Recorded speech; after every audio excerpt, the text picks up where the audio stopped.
Welcome to ORTHOLINK. In 1983, the Canadian Orthopaedic Association was approached by one of its members with an interesting idea. Dr. Igor Bitenc wanted to create a traveling fellowship so that orthopedic surgeons from what was then Yugoslavia could visit Canada, tour facilities, meet with their peers, and exchange on various techniques and approaches to orthopedic surgery. The fellowship was created in the name of Dr. Bitenc's late mother, Anica, and in the years that followed, over 30 orthopedic surgeons have participated in the program. Logistics for the program are managed by the Canadian Orthopaedic Association, and funds for the program are managed by the Foundation. After a 2-year hiatus due to COVID, this year we were pleased to welcome Dr. Damjan Dimnjakovic. Dr. Dimnjakovic is an orthopedic traumatology surgeon working out of the University Hospital Center in Zagreb, Croatia. Zagreb is a historic city and a vibrant city of over 800,000 inhabitants. This week, we connected over the 7,000 kilometers with Dr. Dimnjakovic to learn about his impressions of his visit. This is what he had to say.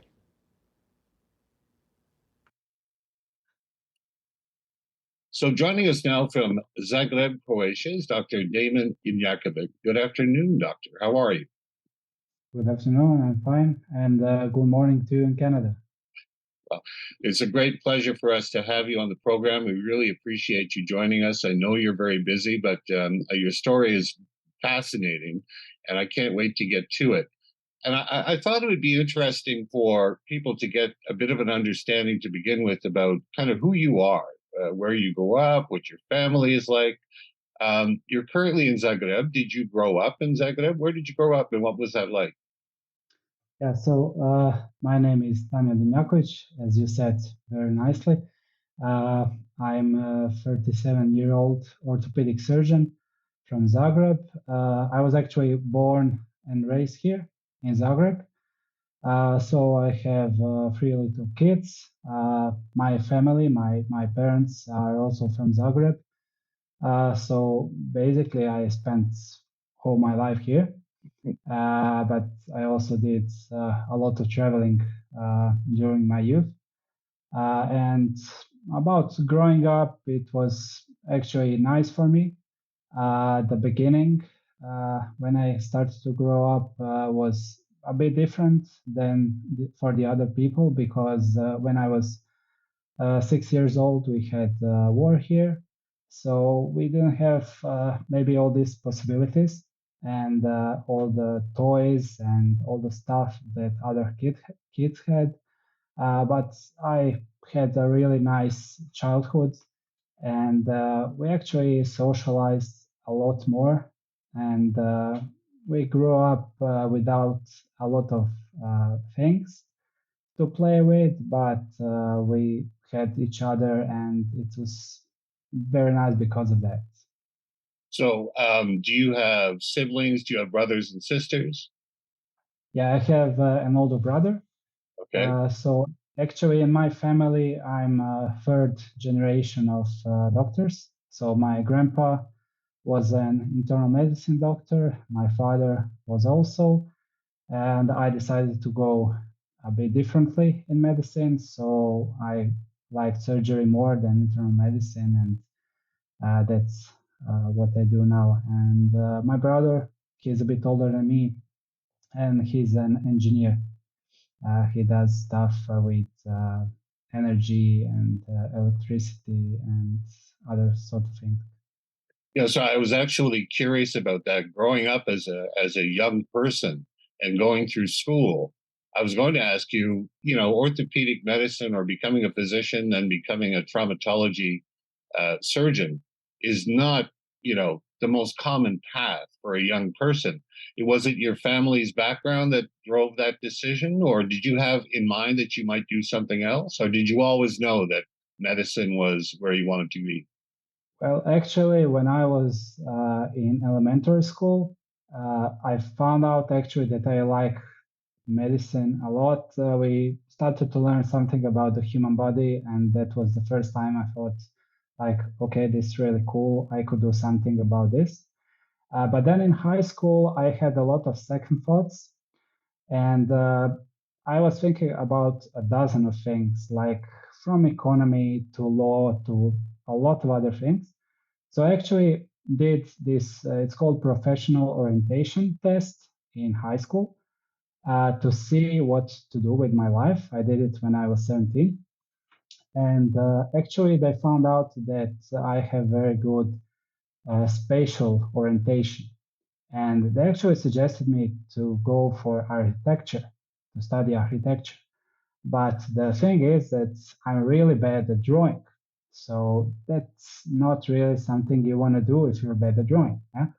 But that's something that helped me to decide later on to go for orthopedics, because in orthopedics you need a lot of this spatial orientation and 3D images and stuff like that. So it affected my choice later on.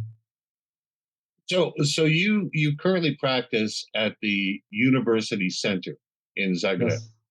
And can you just, I mean, Zagreb is a city of about 800,000 people. It's a beautiful city. It's an ancient city. Thank you. Can you describe the facility and where you work? Mm. So in Croatia and in Zagreb, in my hospital, it's a bit different than in Canada regarding the orthopedic surgery. So I work in the department of orthopedic surgery that actually does only elective orthopedic surgery. So my department doesn't do any traumatology. That's done by another department in my hospital. So that's maybe the main difference when compared to Canada. We have traumatology during our training, during our specialization, but later on we somehow divide into one of two things. During the last few years, we have new residency going on in Croatia that's combined orthopedic surgery and traumatology. So today, my colleagues who finish their ortho trauma surgeons, and especially in the smaller hospitals outside of Zagreb, they're supposed to do both, so trauma and orthopedic surgery. So what would be for the facility you're in? How large is it? How many physicians work there? How many people work there? Well, altogether, my hospital, it's a tertiary center. So in Croatian standards, it's a level 0 hospital, so it's the highest possible level. And the hospital has 6,000 employees altogether. Yeah. So it's the largest hospital in Croatia. I'm not sure about the number of physicians and the number of beds, but I'm sure it's like 2/3 of these 6,000 are physicians, nurses, and other medical staff. So Sure. it's a big center. So in a typical month of your practice, what kind of cases or what are you involved in a typical month of practice? So my typical practice is mostly about sports medicine and also about foot and ankle surgery. So when I started my residency, I started working with a guy, with a professor whose name is Ivan Bojanic, who does a lot of sports, a lot of arthroscopies. And he also did a fellowship 20 years ago in Netherlands by Nick van Dijk. He's like a big name in orthopedic surgery for arthroscopies in foot and ankle. So he started doing these ankle arthroscopies around 2000. And I somehow continued actually his work. So my two main focuses are sports, mainly knee, and also foot and ankle surgery. So that's the most common thing you do. Huh? I was going to say that was something I noted in your background was an interest in knee and foot and ankle, including in the area of research. Am I correct on that? You have Yes, an interest yes. in that area as well. Wow. Yeah. So the Bitenc Travelling Fellowship is something that the foundation has been honored to be able to manage in collaboration with our friends at the Canadian Orthopaedic Association for years. And I think there's been over 30 of your, say, colleagues from around Croatia that have come on the program. And we had to suspend it for 2 years during COVID. So we were very excited when we were finally able to welcome you. But I was imagining, I, I think you and I had spoken and you'd said you'd never been to Canada before. Is that right? No, no, I've never been to North America So before. I'm curious. Here you find out that you're invited, and we're very grateful that you accepted the invitation. But I'm wondering, what were your first or preconceptions about what Canada was like before you came? What did you think Canada was going to be like?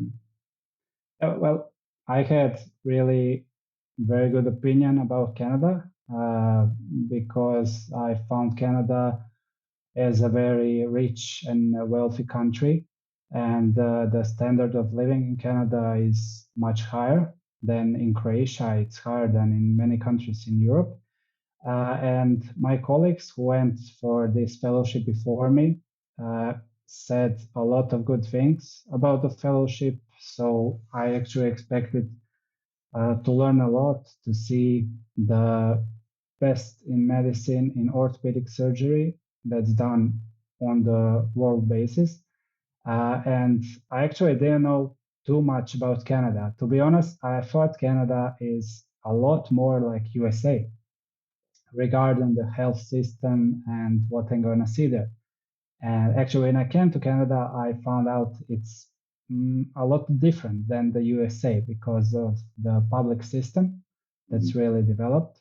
And actually, there is not so much private practice as it is in the USA. So that was my actual expectation, to see some kind of USA, but it turns out to be a bit different.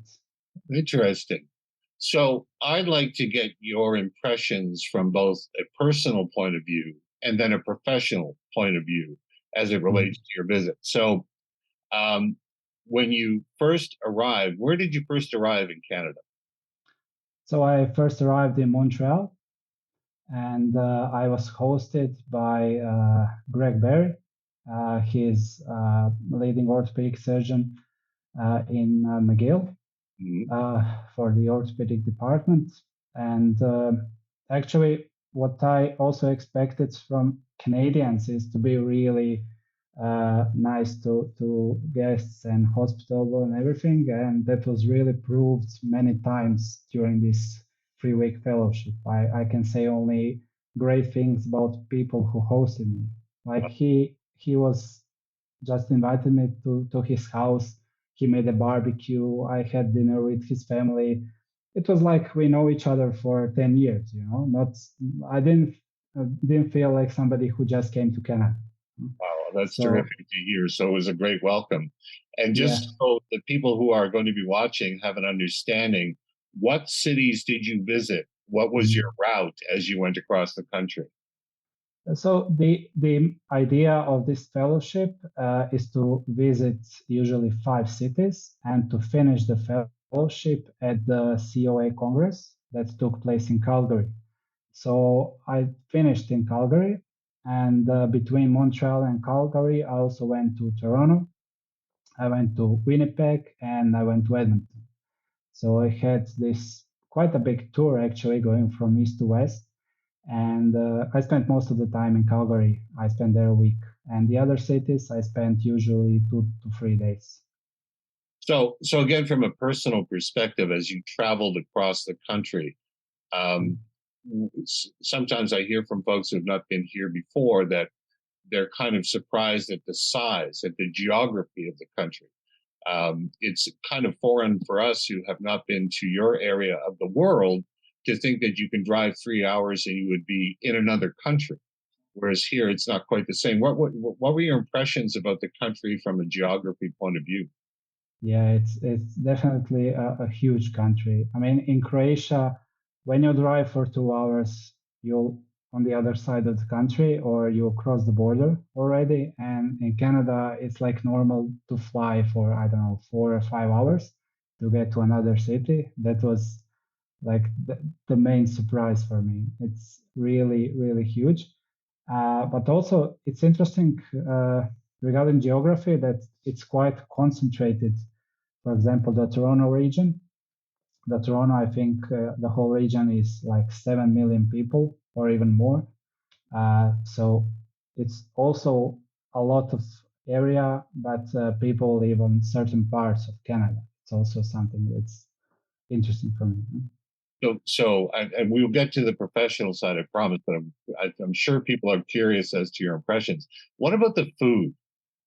As you went across the country, do you have any things that stood out in your mind about the cuisine, or however you want to call it cuisine, or the cuisine that you experienced across Canada? Anything stand out that you enjoyed or did not enjoy?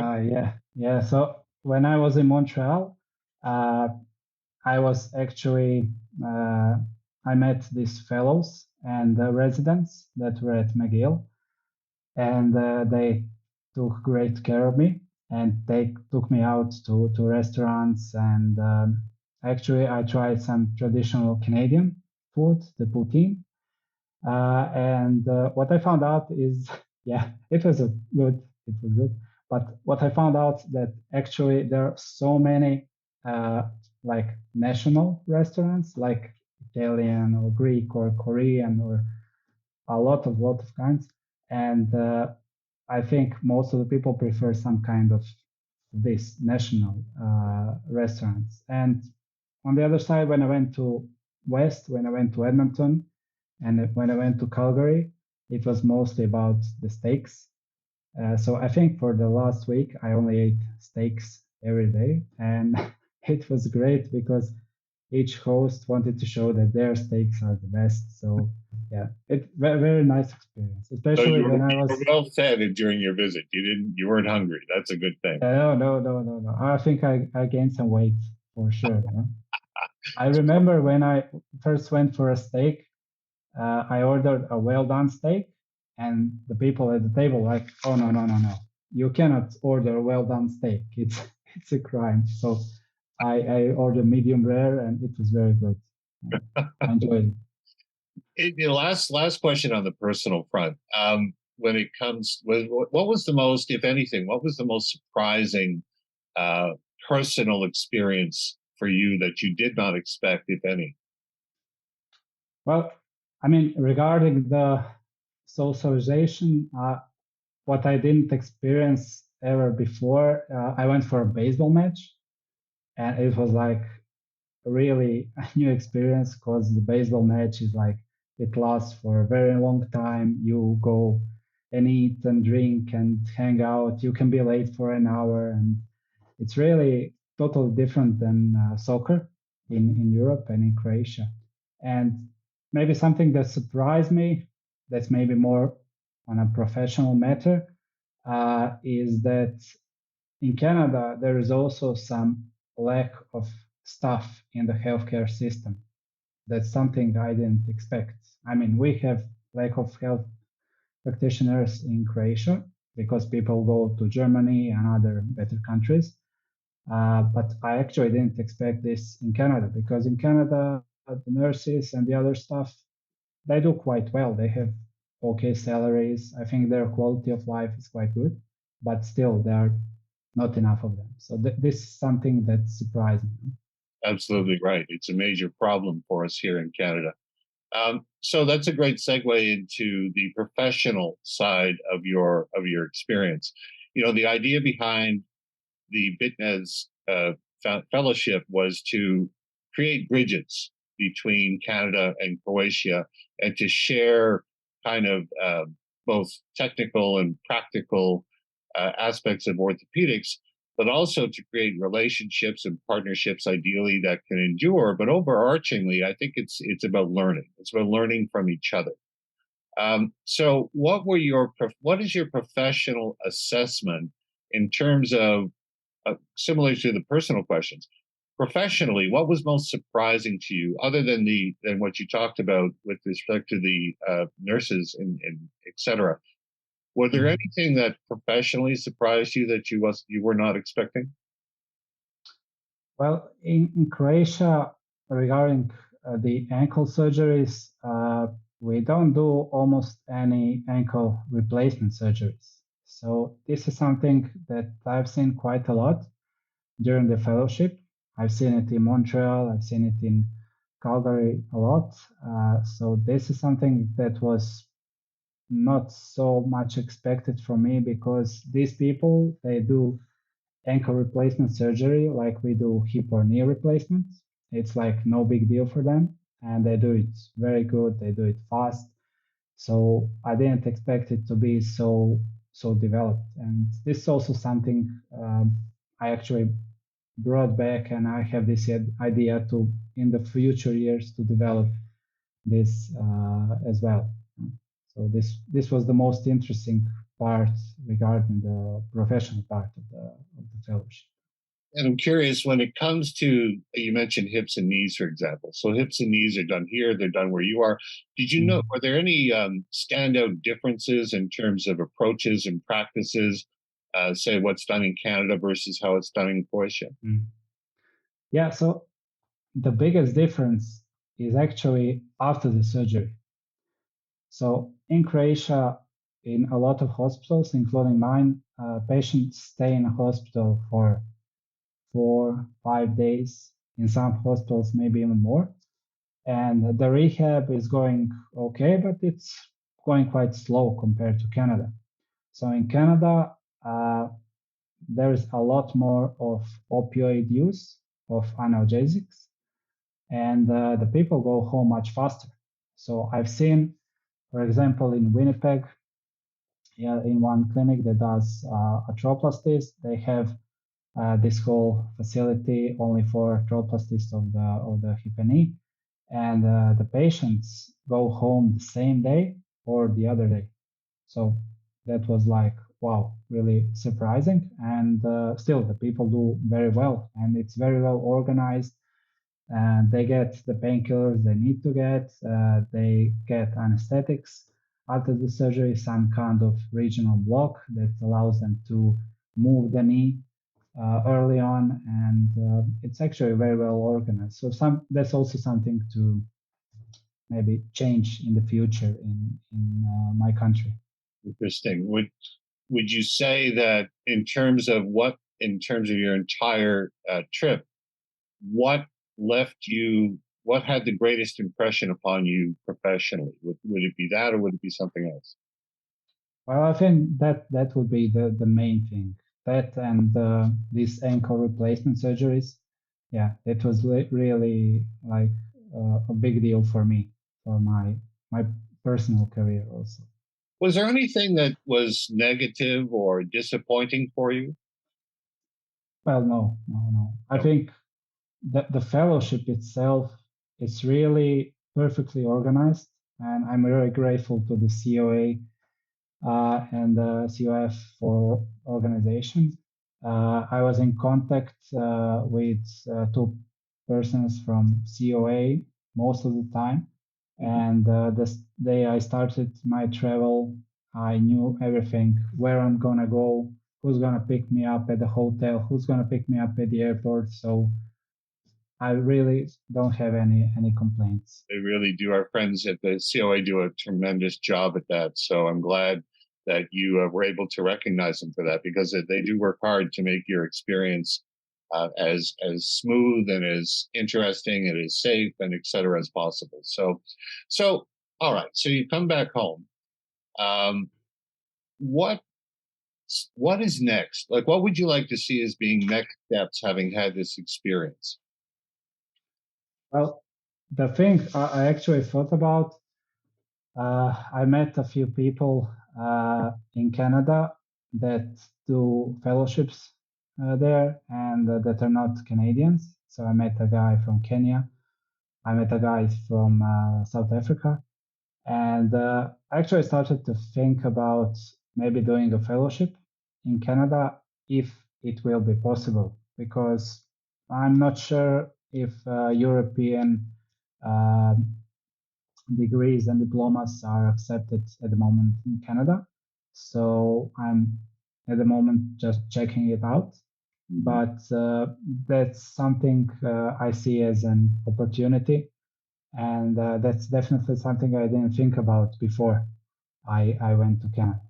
So it kind of opens some different perspectives. That's terrific. Yeah, yeah.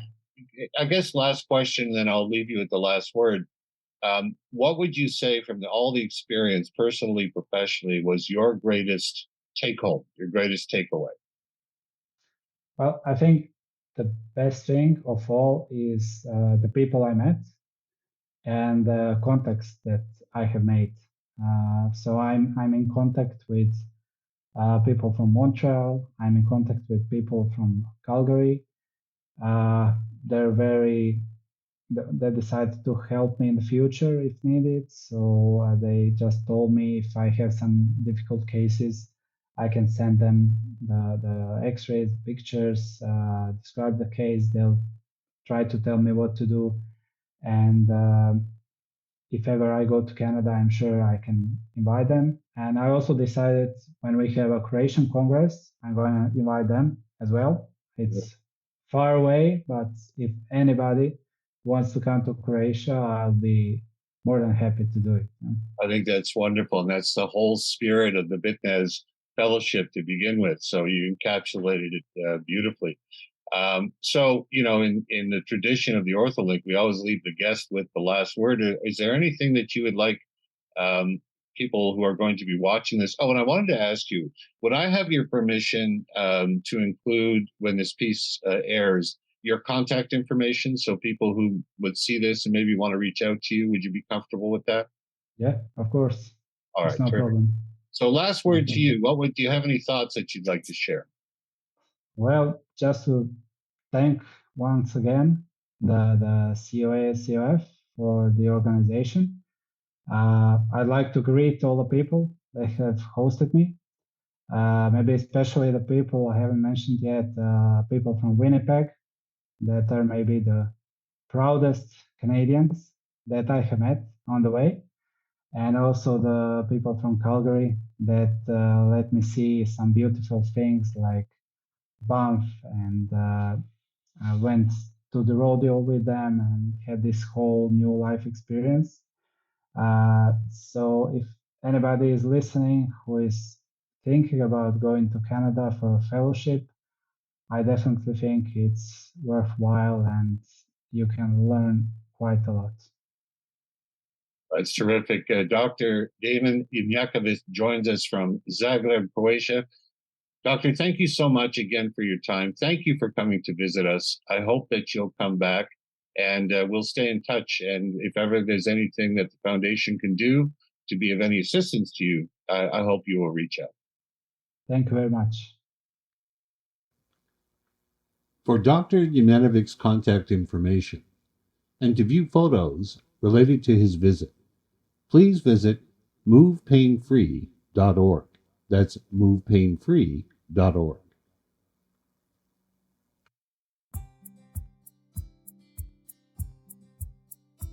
The Canadian Orthopaedic Foundation is supported by orthopedic surgeons, medical professionals, caregivers, volunteers, researchers, industry partners, and donors like you.